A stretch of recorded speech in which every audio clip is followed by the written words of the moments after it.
In the past, you might have heard me say something like this. It doesn't have to be fancy. It doesn't have to be someone else's written opinion. Or perhaps you remember me saying this. Go out, burn your recipes, and cook from your heart with an artistic endeavor.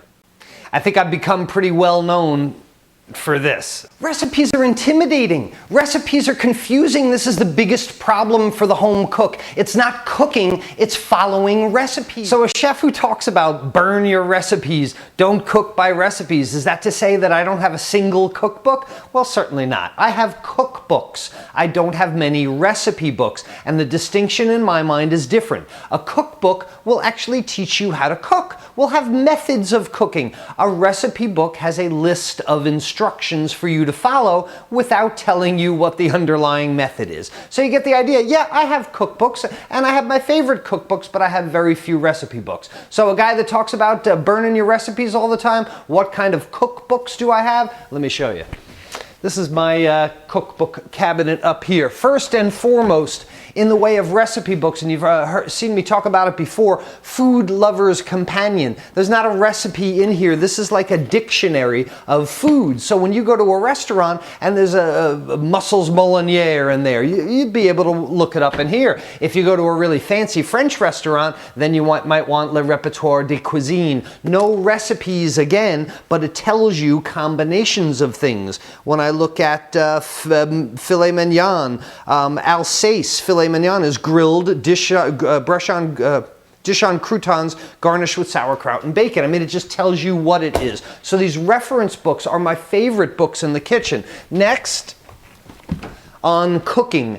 This was my textbook in culinary school, and it is a textbook of cooking. Yes, there are recipes in here, but the recipes demonstrate the procedures, and this book is broken up into different cooking methods and ways to cook ingredients rather than just an incredible unending list of recipes. It tells you how to do it. This is what I like about cookbook versus recipe book.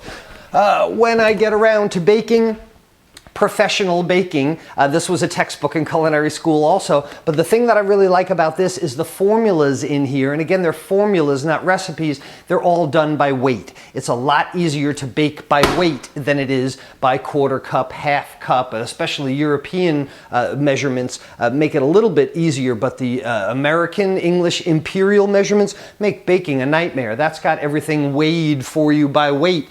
And then some of my favorite cookbooks are things that are very specific, whether they're regional or a specific type of cooking. I have very few just Rachel Ray How to Cook books. I mean, I can come up with the same ideas Rachel Ray does. I mean, so can you for that matter. But things like An American Place. This is a history of American food. It's by Larry Forgione, and I actually met him, and my copy is signed, I think.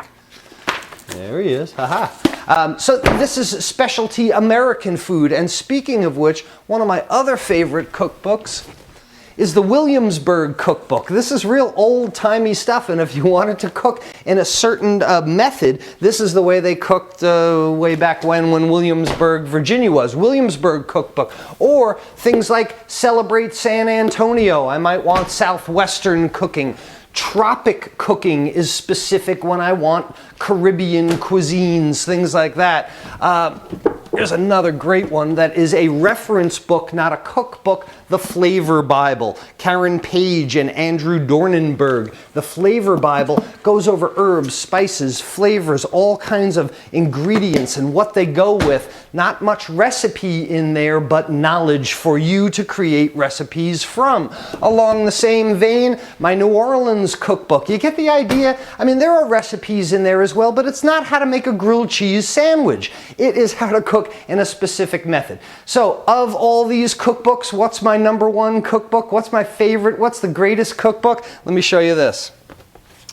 Well, second favorite. When I started going to culinary school, I started a composition notebook, and every recipe that I made up that came to mind, I started writing down in this composition notebook. Because I'm cooking without recipes, I'm discovering new things all the time, and I now have 2 of these composition books full of original recipes, 100 sheets each. That's 200 original recipes. And I say it in our cooking course. How many have I made twice?